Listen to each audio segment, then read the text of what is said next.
En el sofocante verano de 1952, en lo profundo de los tranquilos caminos rurales de Pensilvania, un niño de no más de 13 años entró en la modesta cocina de la granja familiar y tomó una decisión tan escalofriante que sus consecuencias se extenderían mucho más allá de aquella mañana. Su nombre era Daniel Blackwood, y lo que hizo en ese día de julio no solo destrozó a su familia en pedazos, sino que también esculpió un legado de horror que se aferraría a su linaje como una maldición, susurrada durante décadas pero nunca contada por completo. Los registros oficiales fueron sellados con firmeza, los testigos desaparecieron misteriosamente o fueron obligados a guardar silencio, y la verdad fue enterrada tan profundamente que incluso el FBI clasificó el caso bajo un estricto secreto.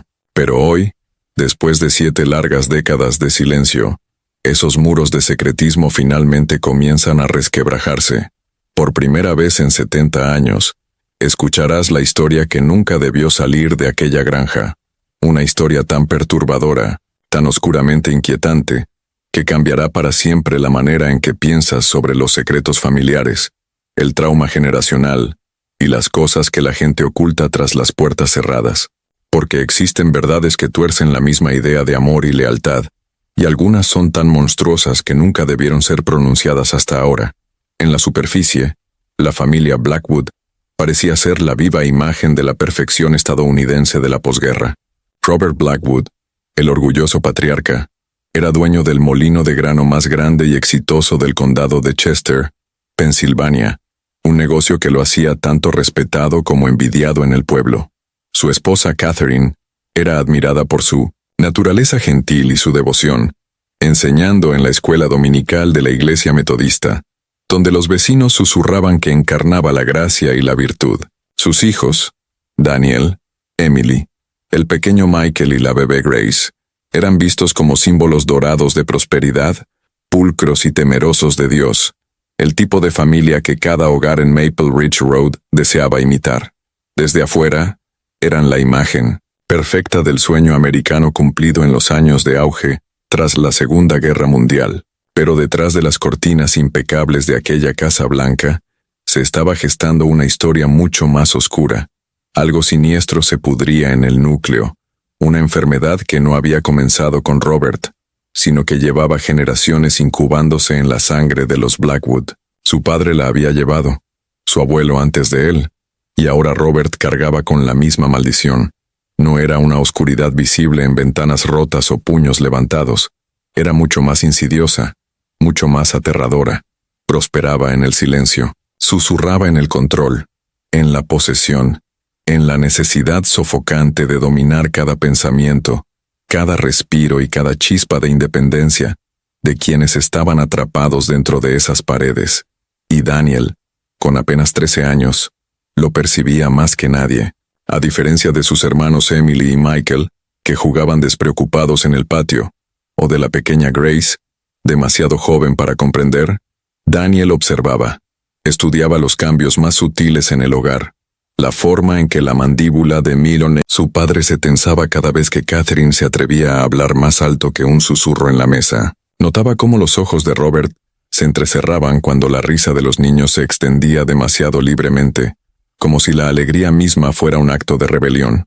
Veía el temblor en las manos de su madre al servir el café a su padre cada mañana, y veía los moretones, marcas oscuras ovaladas hundidas en sus muñecas, ocultos bajo mangas largas incluso en los más calurosos días de julio.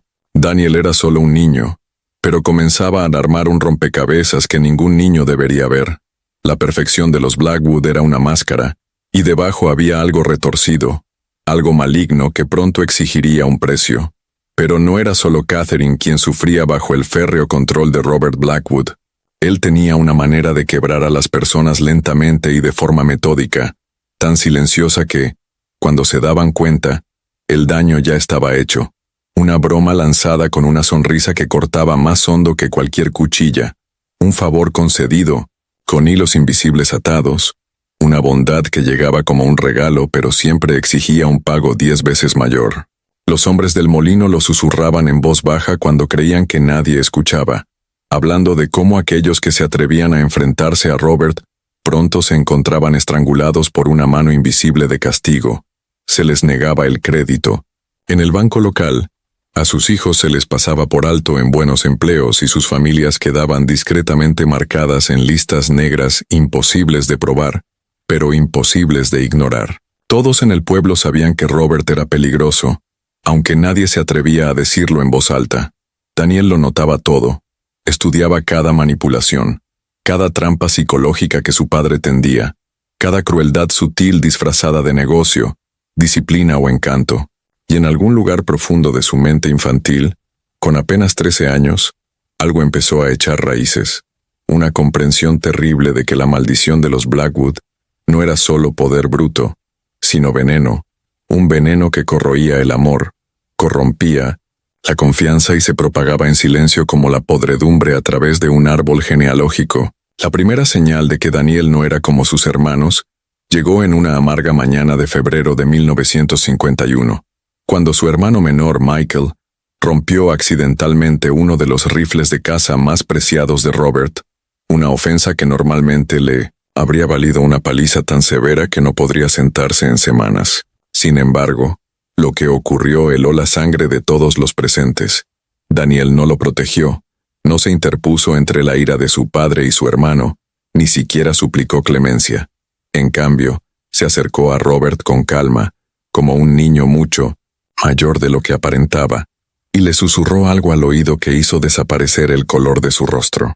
La violencia esperada nunca llegó y Michael, confundido pero agradecido, fue enviado a su cuarto, salvado del castigo.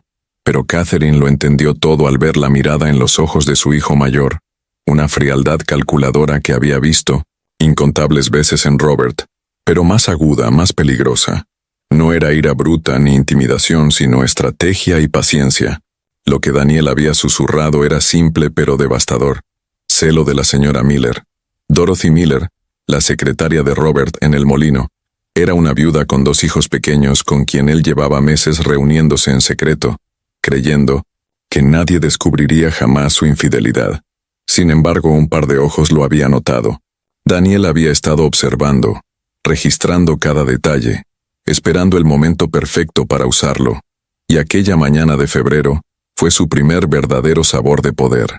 No el dominio crudo que su padre ejercía con puños, amenazas y miedo, sino algo infinitamente más elegante: información, secretos, la capacidad de controlar no mediante el dolor inmediato, sino mediante el terror mucho mayor de la exposición, de destruir la imagen cuidadosamente construida de un hombre, derribar todo lo que había edificado y desenredar las mentiras tras las que vivía. Daniel había descubierto el arma más peligrosa de todas: el conocimiento. A partir de ese día, Daniel comenzó a coleccionar secretos del mismo modo en que otros chicos coleccionaban cromos de béisbol, pero su colección era infinitamente más peligrosa. Mientras sus compañeros intercambiaban historias de Mickey, Mantle y Jackie Robinson, Daniel acumulaba susurros y sombras. Descubrió que la señora Henderson, la dulce organista de la iglesia adorada por la congregación, llevaba tiempo sustrayendo dinero de la colecta dominical. Supo que el alguacil Williams, un hombre jurado a hacer cumplir la ley, vendía licor confiscado desde su sótano, convirtiendo la justicia en un negocio paralelo. Y también desenterró que el doctor Morton, el respetado médico del pueblo, se recetaba morfina a sí mismo desde hacía años, ocultando su adicción tras la bata blanca y los gabinetes cerrados con llave. Cada secreto que Daniel encontraba era cuidadosamente catalogado, archivado como munición, esperando el momento exacto en que pudiera convertirse en ventaja. Pero los secretos más importantes no eran sobre el pueblo, sino sobre su propia sangre. Hurgó en susurros que explicaban por qué el hermano de Robert había huido repentinamente del condado de Chester en 1943, desapareciendo sin explicación.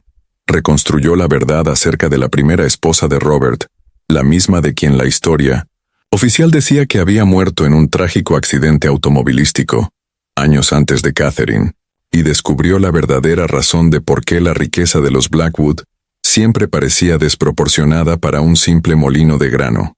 La verdad no estaba escrita en libros contables, ni gritaba en chismes. Estaba enterrada en viejos periódicos, susurrada entre tragos en bares clandestinos y sugerida en registros de propiedades que nunca cuadraban del todo. Lo que Daniel halló fue aterrador. Los hombres Blackwood llevaban envenenando su propio linaje durante más de un siglo, no con arsénico ni cianuro, sino con algo aún más destructivo, una toxina espiritual que se filtraba en sus hogares, transformando el amor en posesión, la confianza en manipulación y la familia en una prisión donde escapar siempre tenía un precio. Cada generación de Blackwood infectaba a quienes tenía cerca, esparciendo la oscuridad como una enfermedad hereditaria. Para la primavera de 1952, Daniel ya no era un simple niño. Se había convertido en algo que no debería existir, en la naturaleza, un depredador plenamente consciente de lo que era. La mayoría de los niños criados en hogares tóxicos se quiebran bajo ese peso o aprenden a sobrevivir volviéndose invisibles, fundiéndose con el fondo. Pero Daniel eligió un tercer camino, no solo sobrevivir al veneno, sino perfeccionarlo, convertirlo en un arma. Sus hermanos menores se convirtieron en su primer laboratorio. Emily, la dulce joven de 14 años de ojos grandes y risa suave, se había enamorado de Stephen Hayes, el hijo del herrero, un buen chico de una familia respetable. Robert aún no había prohibido el romance, aunque su desaprobación hervía bajo la superficie. Daniel vio una oportunidad. Comenzó con sutileza, plantando dudas con la precisión de un cirujano. Un comentario casual en el desayuno sobre haber visto a Stephen hablar demasiado tiempo con Rebecca Walsh después de la iglesia. Una insinuación maliciosa de que quizás la atención de Stephen se estaba desviando. Cuando Emily lo desestimó, Daniel intensificó su juego. Deslizó notas en sus libros escolares, supuestamente de amigos anónimos, advirtiéndole que Stephen tenía un ojo errante. Cada mentira era una semilla, y Daniel las regaba cuidadosamente, observando cómo la sospecha comenzaba a germinar en el corazón de su hermana. Lo que hacía no era crueldad infantil común, era un experimento calculado en manipulación, un niño poniendo a prueba los límites de su poder, refinando la maldición, familiar hasta convertirla en algo preciso, deliberado y aterrador. Pronto comenzaron a aparecer cartas anónimas bajo la almohada de Emily, cada una impregnada de veneno. Describían con detalles vívidos y dolorosos los supuestos encuentros de Stephen con otras chicas del pueblo, reuniones secretas, coqueteos, susurrados y besos robados que jamás habían ocurrido. Las palabras eran cruelmente precisas, escritas para anidar en la imaginación de Emily y retorcer su confianza hasta romperla. Pero la jugada maestra de Daniel llegó cuando recurrió a Michael, el hermano menor que aún lo idolatraba por haberlo salvado de la ira de su padre meses antes. Michael tenía solo 10 años, demasiado inocente para ver la trampa, demasiado leal para cuestionar la petición de su hermano. Por instigación de Daniel, miró a su hermana a los ojos, y con la sinceridad ingenua que solo un niño puede transmitir, le aseguró que había visto a Stephen besando a otra chica detrás de la tienda general. Era una mentira, una invención absoluta, pero en el frágil corazón de Emily se clavó como un cuchillo. La relación se desplomó en medio de un torbellino, de lágrimas, portazos y acusaciones que Stephen no podía comprender. Desconcertado y profundamente herido, abandonó el condado de Chester para irse a Filadelfia a trabajar en la fábrica de su tío. Nunca regresó.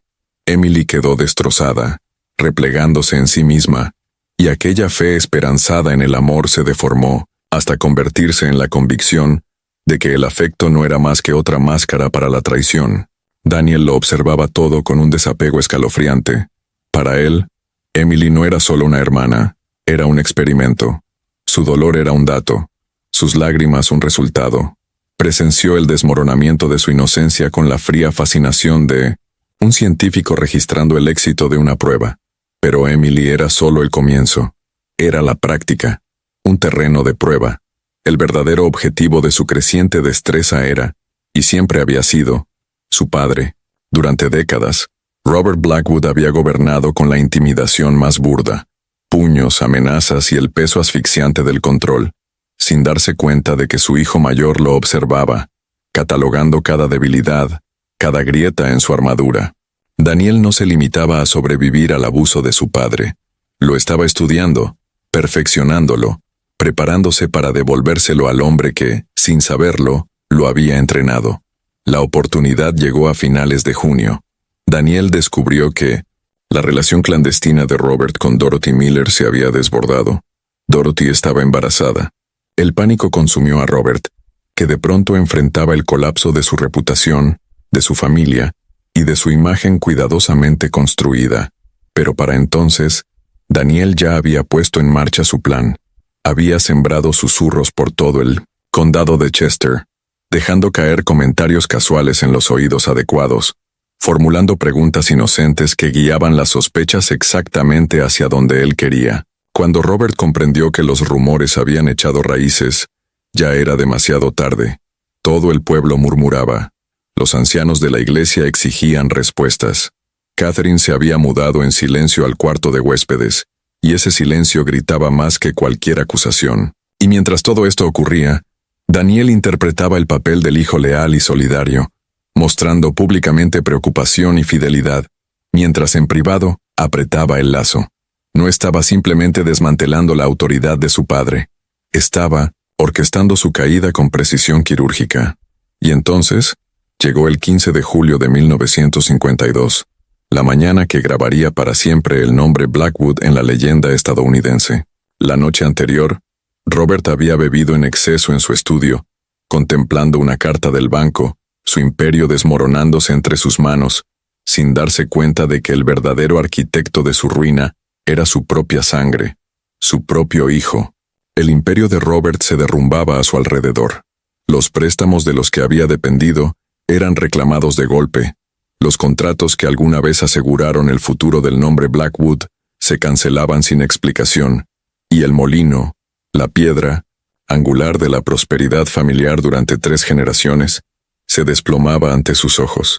El orgulloso legado que había heredado se le escurría entre los dedos como arena, y la verdad más cruel de todas era que Robert sabía exactamente quién era el responsable.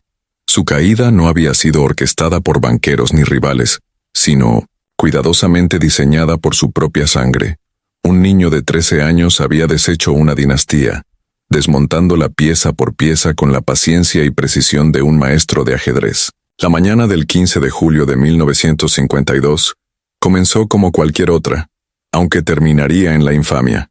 Catherine estaba en la cocina, preparando el desayuno en silencio, aferrándose a la rutina como a un ancla frente al caos que envolvía a la familia. Emily ya se había marchado a su trabajo en la biblioteca, uno de los pocos lugares donde podía escapar de los susurros que seguían al apellido Blackwood a donde fuera. Michael y la pequeña Grace jugaban inocentes en la sala, ajenos a que sus vidas y todo el legado Blackwood estaban a punto de hacerse pedazos para siempre. Daniel permanecía en la mesa, comiendo su avena con calma, como si nada en el mundo estuviera mal, cuando Robert bajó tambaleante por las escaleras. Su rostro estaba hinchado y amoratado por la ira. Su cuerpo aún apestaba a whisky de la noche anterior. Irrumpió en la cocina como una tormenta. «Maldito bastardo», escupió con las palabras arrastradas pero con la furia inconfundible. «¿Crees que eres tan listo? ¿Crees que has ganado?» Catherine dio un paso al frente instintivamente, extendiendo las manos en un intento desesperado de proteger a su hijo, pero Robert la empujó con tal fuerza que se estrelló contra la encimera. Un crujido espantoso fue seguido de un grito mientras la sangre comenzaba a correr desde una herida en su sien. Cayó al suelo, apenas consciente, luchando por mantener los ojos abiertos mientras el carmesí manchaba el linóleo. Por primera vez en meses, algo se encendió en los ojos de Daniel, algo peligrosamente cercano a la emoción genuina, al ver a su madre caer. Pero el instante pasó tan rápido como llegó. Robert se abalanzó sobre él, sus enormes manos rodeando el cuello de su hijo y levantándolo de la silla con una facilidad aterradora. Los pies de Daniel colgaban en el aire. Su rostro enrojecía a medida que el agarre de su padre se apretaba. «Lo destruiste todo», siseó Robert, con el aliento denso de alcohol y furia. «Pero cometiste un error. Olvidaste que sigo siendo tu padre. Y los padres tienen derechos sobre sus hijos, derechos que ninguna astucia puede arrebatar. Lo que ocurrió después solo lo presenció Catherine, desangrándose y desvaneciéndose en el suelo frío de la cocina. Robert soltó una de sus manos del cuello de su hijo y alcanzó el cuchillo de trinchar que descansaba en la encimera, el que Catherine reservaba para los asados del domingo. Sus intenciones eran inconfundibles. Si Daniel realmente quería envenenar, el linaje Blackwood Robert lo terminaría allí mismo.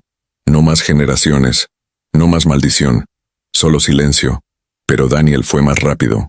Quizás tenía apenas 13 años, pero ya había aprendido la brutal mecánica de la supervivencia, instintos forjados no con amor ni protección, sino con años de miedo, observación y cálculo silencioso. Y en ese único instante, la niñez terminó. Algo mucho más oscuro, mucho más peligroso ocupó su lugar. Cuando Robert se lanzó con el cuchillo, el aire pareció congelarse, la tensión extendiéndose en un instante que decidiría para siempre el destino de la familia Blackwood. Pero Daniel fue más rápido. Su mano se alzó y agarró la pesada sartén de hierro fundido, aún tibia por los huevos que Catherine había estado cocinando. Con una fuerza que nadie creía posible en un niño de 13 años, la blandió. El sonido al chocar contra el cráneo de Robert fue inolvidable, como una campana de iglesia resonando bajo el agua, hueca pero definitiva, con el peso de la permanencia. Robert Blackwood se desplomó en el suelo de la cocina, su cuerpo convulsionando antes de quedar inmóvil. La sangre comenzó a extenderse por el linóleo, formando un charco bajo su cabeza y mezclándose con el carmesí que ya fluía de la herida de Catherine. Esposo y esposa, víctima y opresor, su sangre se unía en el suelo mientras Daniel permanecía de pie, aún con la sartén en la mano, una figura sombría enmarcada por la luz de la mañana. En ese momento, Daniel comprendió por fin la verdadera naturaleza de la maldición Blackwood. No se trataba solo de manipulación susurrada, ni de control psicológico silencioso. No eran solo secretos ni chantajes. Era algo más oscuro, algo primitivo. La disposición a hacer lo que fuera necesario para sobrevivir, dominar, ganar y apropiarse del destino de los demás, incluso si eso significaba llevar sangre en las manos. La versión oficial fue limpia y conveniente. Un niño asustado defendiendo a su madre de un padre borracho y violento. Legítima defensa. Un caso trágico, pero fácil de explicar. El pueblo se volcó en apoyo a los hijos sobrevivientes de los Blackwood. Los vecinos organizaron colectas, llevaron comida y ofrecieron lágrimas y oraciones por las inocentes víctimas de una tragedia familiar. El sheriff Williams, el mismo cuya red clandestina de licor Daniel conocía desde hacía tiempo, se aseguró de que la investigación fuese rápida, ordenada y sin complicaciones. Los archivos fueron sellados, el caso cerrado. Justicia, al parecer, había sido servida, pero Catherine sabía más. Mientras se recuperaba en la cama del hospital, la verdad se desplegaba en su mente. Repasó los meses previos a aquel día y entendió que nada había sido accidental. Daniel había desmantelado sistemáticamente la reputación de Robert, sembrando rumores que se propagaron como fuego. Había manipulado a los habitantes del pueblo para que desconfiaran de su padre, asegurándose de que, llegado el momento, Robert quedara completamente solo, y había creado las condiciones exactas que empujarían a su padre a aquella confrontación violenta y desesperada en la cocina. La sartén no había sido un arma casual, fue el acto final de un plan ejecutado con escalofriante precisión, la clase de orquestación que se esperaría de un general militar, no de un niño de 13 años. Cuando Catherine lo enfrentó en el pasillo del hospital, con la voz temblorosa, al formular la pregunta que tanto temía, Daniel no lo negó. No lloró, no suplicó, simplemente la miró con esos ojos fríos y pacientes, los mismos que ella había visto antes en Robert, pero más agudos, más refinados, más peligrosos.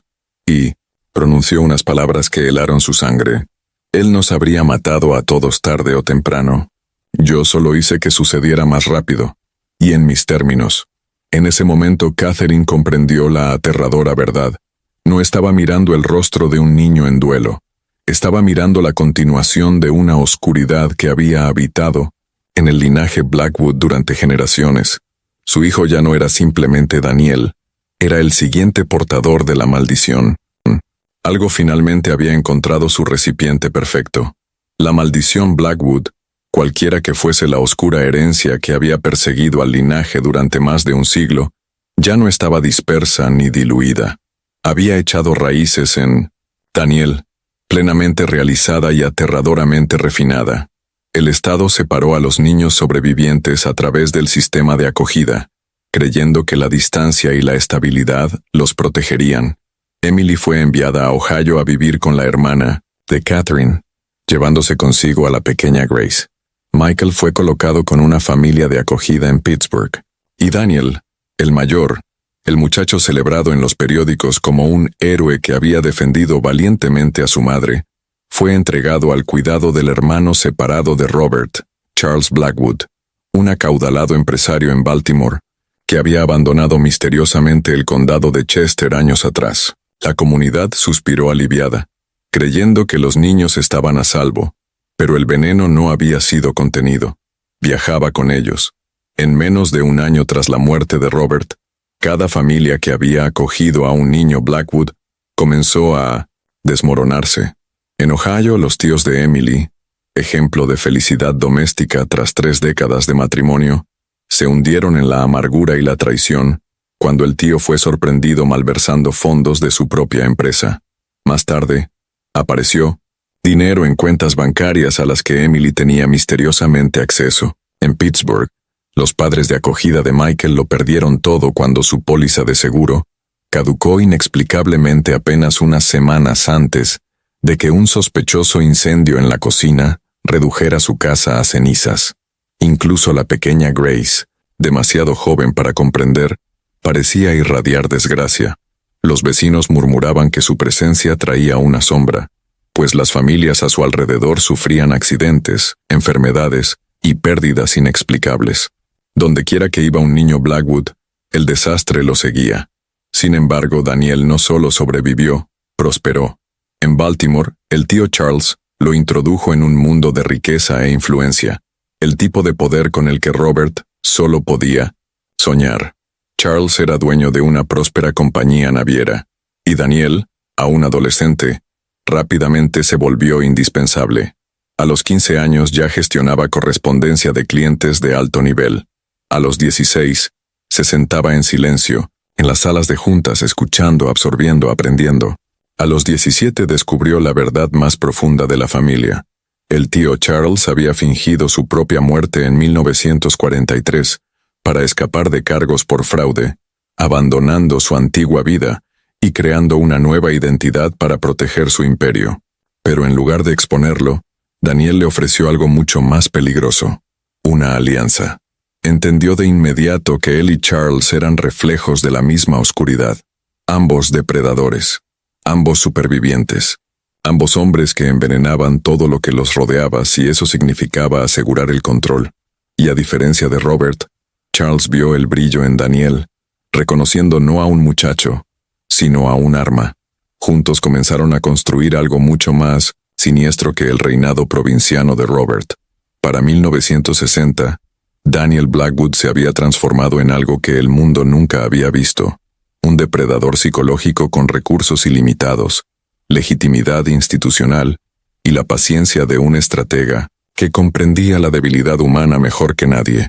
La naviera ya no era solo un negocio, era una máscara, un vehículo, el primer peldaño de un imperio mucho mayor.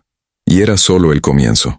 Mediante cuidadosa manipulación y destrucción estratégica de competidores, el imperio Blackwood se expandió a la banca, bienes raíces e influencia política que alcanzaba desde Baltimore hasta Washington, D.C.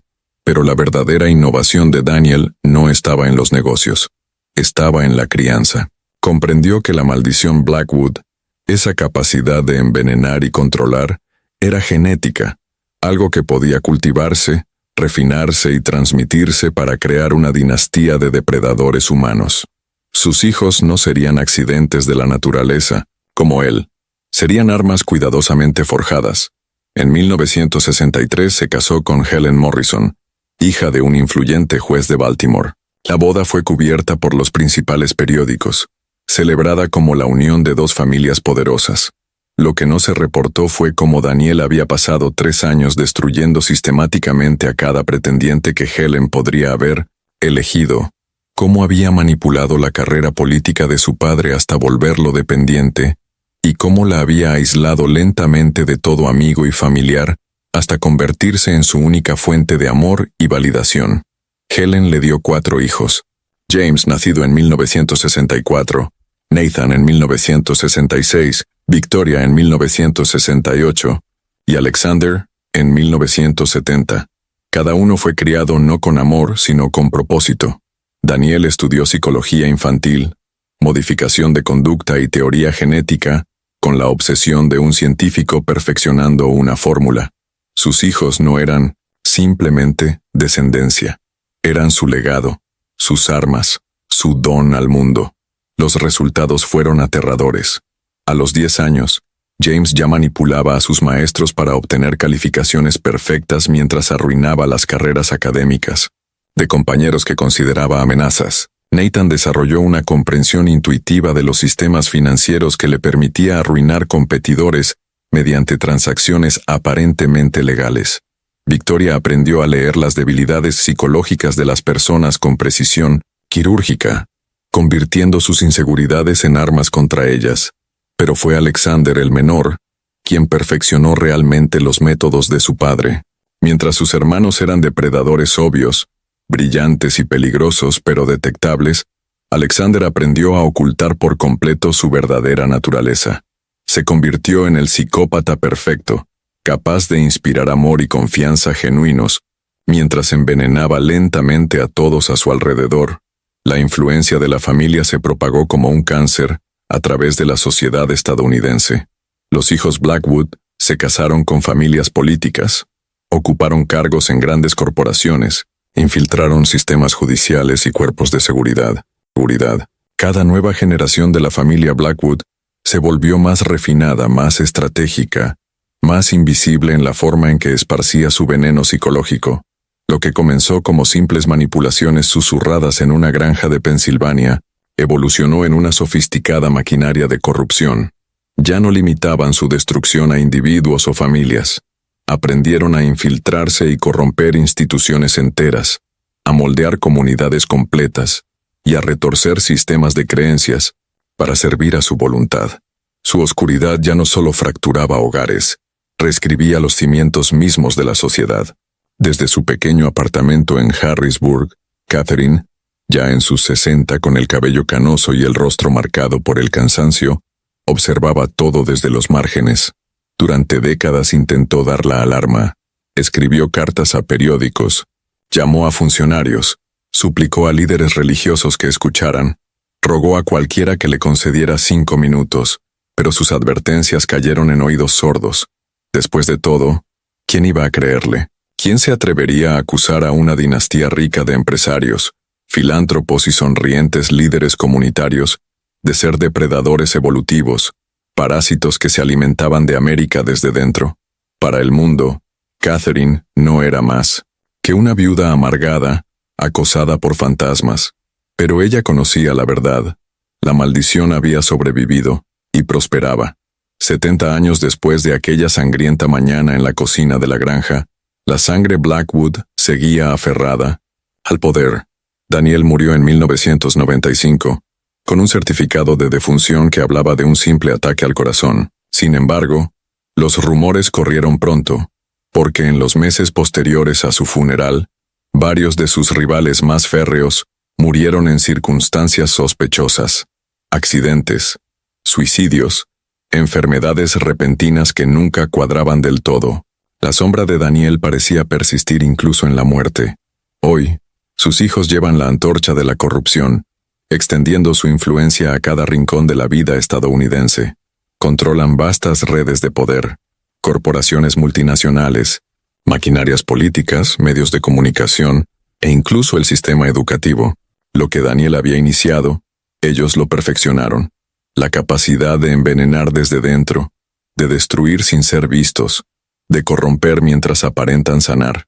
Alexander Blackwood se presenta como filántropo, sentado orgullosamente en las juntas directivas de 3 organizaciones benéficas nacionales.